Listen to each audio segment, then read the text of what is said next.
Hi, and welcome to Cujo Sound. Bjørn Jacobsen speaking here, and I'd like to create some more game audio talk videos here.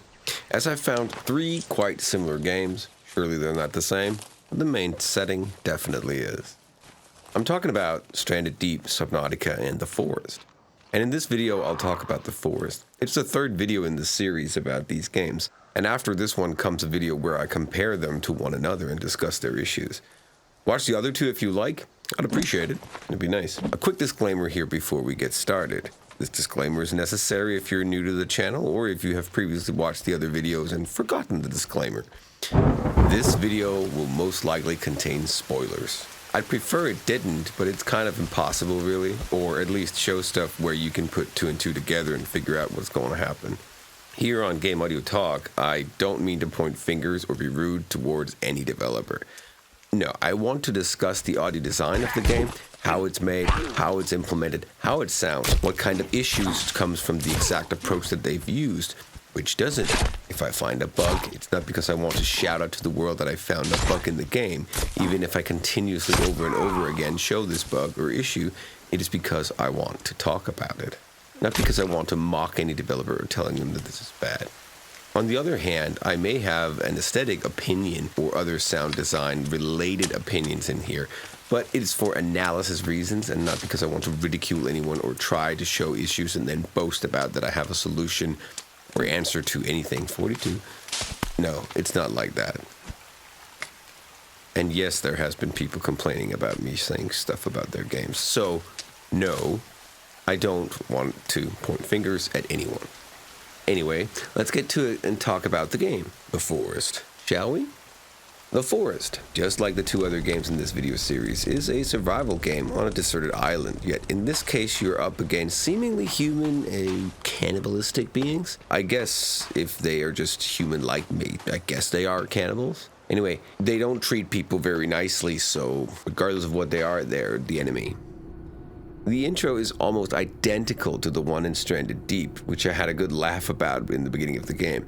Not because there's anything wrong with it, it's just crazy how this idea can spawn at 2 places, in 2 studios, and 2 people's heads at the same time. First off, the sound design here in the plane is okay. You pick up stuff and consume some food, and it's pretty straightforward.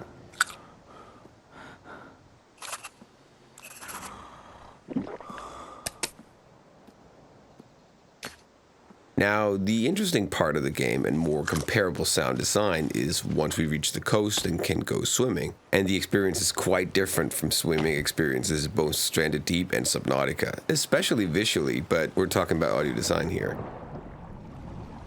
It's quite realistic in The Forest because everything is blurry as you normally would expect it to be when you have open eyes under fresh water, salt water for that matter. And you really can't see jack when you're underwater without goggles. The sound of the swimming, moving your arms and legs to push forward, it works quite well and it's kind of synced either to the animation or other similar movement patterns.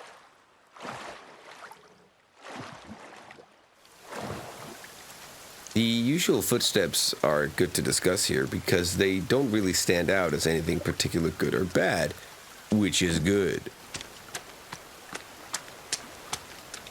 As that means that there's no errors or aesthetically unpleasing sequences and stuff in here, which is quite different from the 2 other games, if I may add.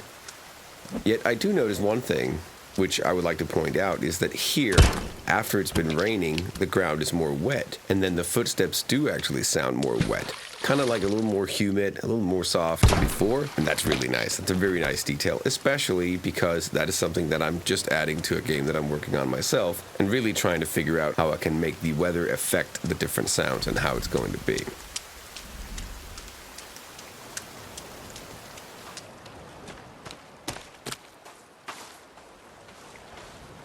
The map in The Forest is always the same, yet you spawn at different locations when you try it out at first, so it does occur like it's a random map, though you do find out after a couple of playthroughs that the map is always the same. Why is this important? Well, for a static level like this, marking up the level with ambiances, colliders, and various kinds of setups on a static level like this is much easier compared to a generated world. Not that you can't do it on a generated world, but in this case you can literally mark and say, here is the forest. This means that Either this beach or some other specific area in the forest could be marked with volumes and colliders and force a certain ambience on it. But there seems to be something generative going on as well on top. So maybe main areas are marked up, but there's definitely something going on here, knowing how much water there is, how wet the ground is, how many trees, and so on is currently in our surroundings. Especially when there's a wind gust like here. It is seemingly a 2D add-on in the trees that plays. It fits the moving of the trees quite well. So my guess is that whenever there's a wind gust, the game simply finds out how many trees are there around you and plays a sound that matches that rather than having it on every tree. Or at least it knows where the trees are and spawns an emitter there and simply plays the sound from there. So like a group of trees will have their own emitter. That would be a quite effective system actually, if you ask me. The forest, different from Stranded Deep and Subnautica, is using Fmod as middleware. Since I haven't been able to find any information about the two other games, I would assume that they use Unity's native audio system. Nothing wrong with that, by the way, as that audio system is fine, but middleware like Fmod makes distribution of emitters, emitter-specific parameters, and so on much easier. By having easy access to parameters, that also means that a system like the one mentioned before, or having parameters indicating what currently is around you, like trees and water and so on, is really smart. Obviously, I don't know how this was actually done, but it seems likely that the game knows something about the player's surroundings, time of day, amount of light, trees, animals, etc. Getting back to having a static level also means the ability to hard code areas of reverberations and settings which bus is controlled with reverb moving about the level. Sure, this can be controlled somehow by calculating the amount of trees and so on, and that could be your early reflections, but when you're just walking around the level and in the caves here, you can tell that the reverb is definitely applied. The difference between here in the forest and then in this cave is pretty obvious.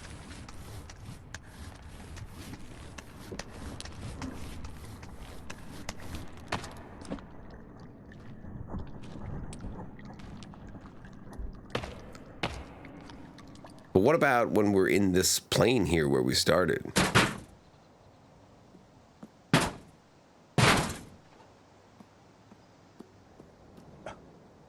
But more interesting, what if we build a house ourselves and go inside? Will it automatically calculate reverb from that or not?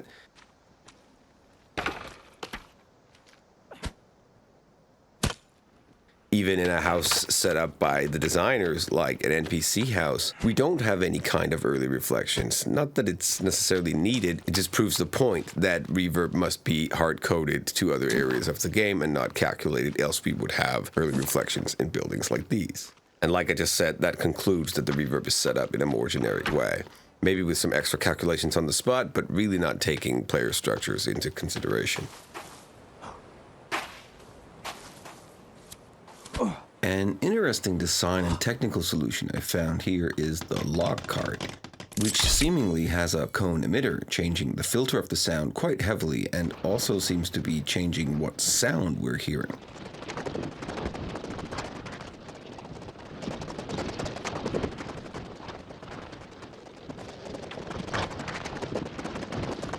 I haven't really found other places where this is this obvious, so I can't really reproduce it with other things but this log cart.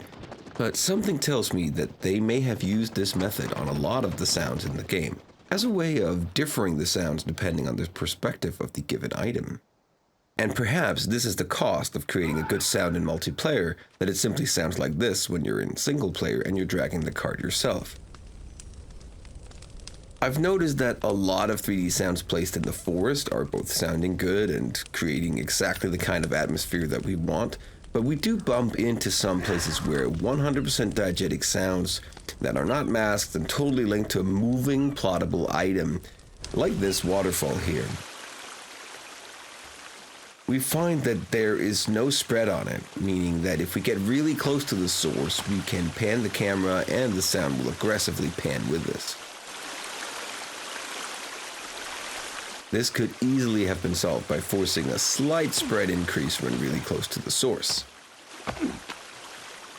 So the forest has nice footstep details about the wetness, some nice overall sounds about the cannibals who are around in the forest. When it gets dark, the forest seems really quite night-like, and overall I'm happy with the scary vibe of the game, as you really feel alone, but not really alone, and you know there's someone out there you don't want to talk to. And so far, I don't really find any sounds on this island or forest or whatever that stands out as being clearly fabricated. So this really sounds like a forest and island and so on. There's not something that stands out aesthetically. And that's it for this video about the forest. I really hope you enjoyed it, and perhaps it had some nice views on the audio design of the game. Also, if you like this video and haven't seen the two previous ones about the two very similar games, Subnautica and Stranded Deep, I suggest you do so. Or at least hope you will. And then maybe come back, as the next video that I will be creating in this series will be a comparison video, which I actually haven't done before on this channel, where we will go over all three games totally differently, yet the same, and then go over why are they having different problems, especially because they're made in the same engines and basically using the same tools. If you like this video, please hit the thumbs up and subscribe if you haven't done so already. Or if you really like the content and this channel, consider heading over to patreon.com/Cujo Sound, where you for as little as $1 a month can help me sustain this channel. I'd really appreciate it. You can also gain access to the Cujo Sound Discord. You can be kept up to date on stuff that's going on here. If you even sign up for some of the higher tiers, you can get help for some of your own projects, mentorships if needed, and so on. You should really check it out. Thanks for watching, and I really hope you enjoyed it. See you in the next video for a great comparison of the three games, or some of the many other videos on the channels, tutorials about Unity, Wise, and more. Have an excellent day. This is Bjørn Jacobsen and Cujo Sound, signing out.